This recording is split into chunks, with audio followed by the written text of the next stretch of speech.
ಏನು ರಾಜ್ಯದಲ್ಲಿ ನಾಯಕತ್ವ ಬದಲಾವಣೆ ವಿಚಾರಕ್ಕೆ ಸಂಬಂಧಪಟ್ಟಂತೆ ಮಂಡ್ಯದಲ್ಲಿ ಕೈ ಶಾಸಕ ಗಣಿಗ ರವಿಕುಮಾರ್ ಪ್ರತಿಕ್ರಿಯೆ ಕೊಟ್ಟಿದ್ದಾರೆ. ಯತೀಂದ್ರ ಸಿಎಂ ಪುತ್ರ, ನಮ್ಮೆಲ್ಲರಿಗಿಂತ ಹೆಚ್ಚು ಜವಾಬ್ದಾರಿ ಇರುತ್ತೆ. ನೋಡಿ, ಒಬ್ಬೊಬ್ಬರೇ ನಾಯಕರು ಹೇಳಿಕೆಗಳನ್ನ ಕೊಡ್ತಾ ಇರೋದನ್ನ ನಾವು ಗಮನಿಸ್ತಾ ಇದ್ರೆ ಸಹಜವಾಗಿ ಬಹಳ ನಾಯಕರುಗಳಿಗೆ ಅಸಮಾಧಾನ ಇದೆ, ಬಹಳ ಶಾಸಕರಿಗೆ ಅಸಮಾಧಾನ ಇದೆ ಯತೀಂದ್ರ ಅವರ ಹೇಳಿಕೆ. ಈಗ ಗಣಿಗ ರವಿಕುಮಾರ್ ಅವರು ಮಾತಾಡಿರೋದು, ಶಾಸಕರು ಯತೀಂದ್ರ ಸಿಎಂ ಪುತ್ರ, ನಮ್ಮೆಲ್ಲರಿಗಿಂತ ಹೆಚ್ಚು ಜವಾಬ್ದಾರಿ ಅವರಿಗಿರುತ್ತೆ. ಅಧಿಕಾರದಲ್ಲಿದ್ದವರು ಶಾಂತ ಸ್ವಭಾವದಿಂದ ಹೋಗಬೇಕು, ಮತ್ತೊಬ್ಬರನ್ನ ರೊಚ್ಚಿಗೇಳಿಸಲು ಹೋಗಬಾರದು, ಬಹಳ ಕೂಲಾಗಿ ಹೋಗಬೇಕು. ಅಧಿಕಾರ ಇದ್ದಂಥವರು ಸಹೋದರನಾಗಿ ಯತೀಂದ್ರ ಅವರಿಗೆ ಈ ಮಾತನ್ನ ಹೇಳ್ತಾ ಇದ್ದೇನೆ. ಗಣಿಗ ರವಿ ಅವರು ಹೇಳ್ತಾ ಇರುವುದಿದು. ಎಲ್ಲರೂ ಊಟಕ್ಕೆ ಸೇರಿದ ಕ್ಷಣ ಸಿಎಂ ಬದಲಾಗಲ್ಲ. ಎಲ್ಲರೂ ಒಂದು ಕಡೆ ಊಟಕ್ಕೆ ಹೋಗಿದ್ದಾರೆ, ಚರ್ಚೆ ಮಾಡಿದ್ದಾರೆ ಅಂತ ತಕ್ಷಣ ಸಿಎಂ ಬದಲಾವಣೆ ಆಗಲ್ಲ. ಹೈಕಮಾಂಡ್ ಹೇಳಿದ್ರೆ ಮಾತ್ರ ಸಿಎಂ ಬದಲಾವಣೆ ಆಗುತ್ತೆ.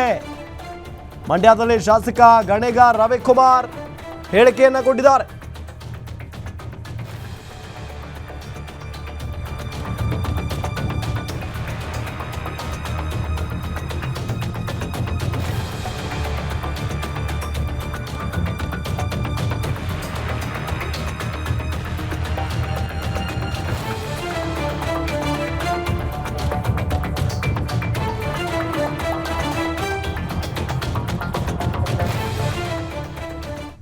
ಅವರು ಮುಖ್ಯಮಂತ್ರಿಗಳ ಸುಪುತ್ರ, ನಮಗಿಂತ ನಿಮಗಿಂತ ಜವಾಬ್ದಾರಿ ಇರ್ತದೆ.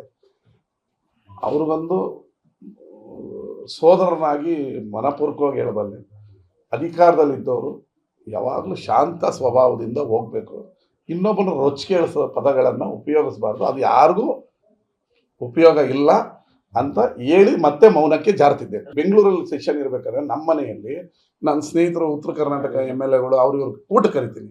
ಒಂದು ಗೆಸ್ಚರ್ ರೀ ಅದು. ಅವ್ರು ಅಲ್ಲಿಂದ ಬಂದಾಗ, ಈಗ ಬೆಳಗಾವಿ ನಮ್ಮ ಸಹೋದರಿ MLA ಇವರನ್ನ ನಮ್ಮನ್ನು ಊಟ ಕರೀತಾರೆ. ಹಂಗಂದಿದ ತಕ್ಷಣ ನಾಯಕತ್ವ ಬದಲಾವಣೆಗೆ ಊಟಕ್ಕೆ ಸೇರ್ಕೊಂಡಿದ್ದಲ್ಲ. ಹೈಕಮಾಂಡ್ ಅವ್ರು ಹೇಳಿದ ದಿವಸ ಬದಲಾಗುತ್ತೆ, ಹೈಕಮಾಂಡ್ ಅವ್ರು ಸೂಚಿದ ದಿವಸ ಆಗ್ತದೆ. ಅದು ಬಿಟ್ಟು ನಾನಾಗ್ಲಿ ಇನ್ನೊಬ್ರಾಗ್ಲಿ ಏನ್ ಮಾಡಿದ್ರು ಏನೋ ಆಗಲ್ಲ. ಅಲ್ಲ, ನಮ್ಗೆ ಓಪನ್ ಆಗಿ ಹೇಳಿದ್ರಲ್ಲ, ಯಾರು ಏನು ಇದ್ರ ಬಗ್ಗೆ ಮಾತಾಡಬಾರ್ದು ಅಂತ ಹೇಳಿದಾರೆ. ತಿರುಗಿ ಮಾತಾಡೋದು, ಈಗ ಮನೇಲಿ ತುಂಟು ಮಕ್ಕಳು ಇರ್ತಾರೆ, ಒಳ್ಳೆ ಮಕ್ಕಳು ಇರ್ತಾರೆ. ನಾನು ಒಳ್ಳೆ ಮಗ, ಅದಕ್ಕೆ ಮಾತಾಡಲ್ಲ.